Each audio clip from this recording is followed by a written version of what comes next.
Ako si Francis Riudique at narito ang mga napapanahong balita. Matapos maitala ng PNP-ACG na nasa 8,000 ang bilang ng mga nabiktima ng online scams, ay nagsanib puwersa ang DILG at Securities and Exchange Commission o SEC para sa kampanya laban sa mga panloloko at iligal na gawain. Ang SEC at DILG ay nakatakdang gumawa ng hakbang para bigyang kaalaman ang mga Pilipino ukol sa financial principles. Naniniwala ang DILG at SEC na ang financial literacy ay isang paraan upang maiwasan ng sambayanan ang mabitag sa scams. Ayon kay Pangulong Bongbong Marcos Jr., sinisimula na ng administrasyon ang pagsasaayos ng ilang mga patakaran para mapalawig ang mga electronic visa o e-visas na ibinibigay sa mga dayuhan. Ito ay diniklara ng Pangulo kamakailan sa courtesy visit ng Indian Ambassador to the Philippines, His Excellency Shambhu Kumaran sa Malacanang. Dagdag pa ng Pangulo, ang mga ekstensyon ng e-visa ay palalawigin hindi lamang sa mga Indian national, kundi maging sa iba pang mga dayuhang turista na nananatili sa Pilipinas. Inilinaw ng LTFRB na inurong na nito ang araw ng aplikasyon para sa Certificate of Public Convenience o CPC. Matatanda ang unang inanunsyo ng ahensya na sa ika-16 nitong buwan ang pagdinig sa mga aplikasyon, ngunit naglabas ito ng anunsyo kahapon, ika-10 ng Nobyembre ukol sa pinal na araw. Ang araw na ng aplikasyon na nakatakdang dinggin ng LTFRB ay magaganap na sa ika-20 ng Nobyembre nitong taon.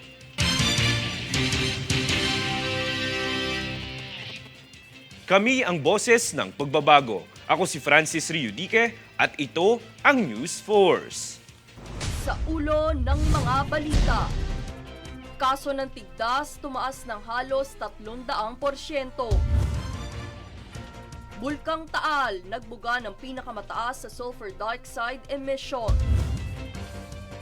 Karagdagang multa sa EDSA bus lane mag-uumpisa sa ika-13 ng Nobyembre. Paglago ng ekonomiya ng Pilipinas, tumaas na sa 5.9%. Overcrowding ng mga kulungan sa bansa, balak resolbahan ng sektor ng hustisya. 4x4 Invitational Tournament 2023 nagsimula na. Patas at pantay na balita, komprehensibong ulat para sa pulso ng masa. Ito ang News Force.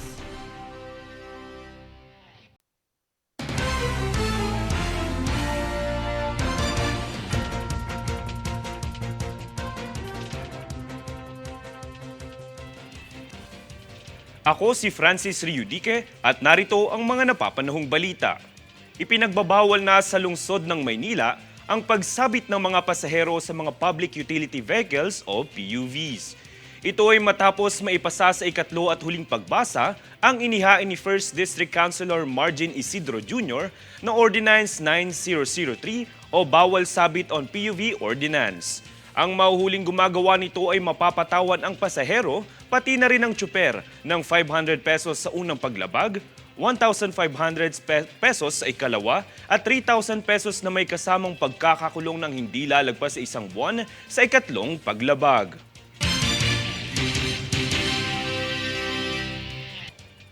Sa naganap na NEDA board meeting kamakailan ay nagpahayag ang pasasalamat ang PCG kay Pangulong Bongbong Marcos Jr. sa kanyang pagsuporta sa 29.3 billion pesos na budget para sa 5 97-meter multi-role response vessels o MRVs alinsunod sa Maritime Safety Capability Improvement Project Phase 3. Ang 29.3 billion pesos na budget ay sumasaklaw sa disenyo, pagtatayo at paghahatid ng 5 MRRV sa pamamagitan ng Official Development Assistance Loan ng Japan. Ibinahagi ni PCG Commandant CG Admiral Ronnie Hilgavan na binigyang diin ni Pangulong Bongbong Marcos ang pangangailangan para sa pagpapabuti ng kakayahan ng PCG para labanan ang mga ilegal na aktibidad at ipatupad ang batas pandagat sa mga exclusive economic zones ng bansa.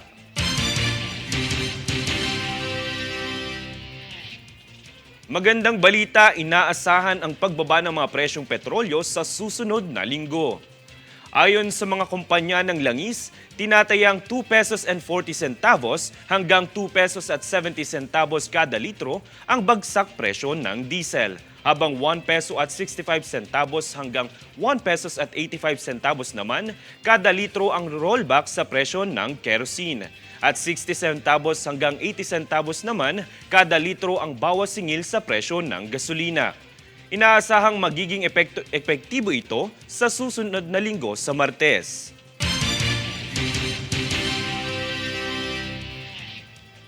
Kami ang boses ng pagbabago. Ako si Francis Riudique at ito ang News Force. Sa ulo ng mga balita, kaso ng tigdas tumaas ng halos 300%. Bulkang Taal nagbuga ng pinakamataas sa sulfur dioxide emission. Karagdagang multa sa EDSA bus lane mag-uumpisa sa ika-13 ng Nobyembre. Paglago ng ekonomiya ng Pilipinas, tumaas na sa 5.9%. Overcrowding ng mga kulungan sa bansa, balak resolbahan ng sektor ng hustisya. 4x4 Invitational Tournament 2023 nagsimula na. Patas at pantay na balita, komprehensibong ulat para sa pulso ng masa. Ito ang News Pulse.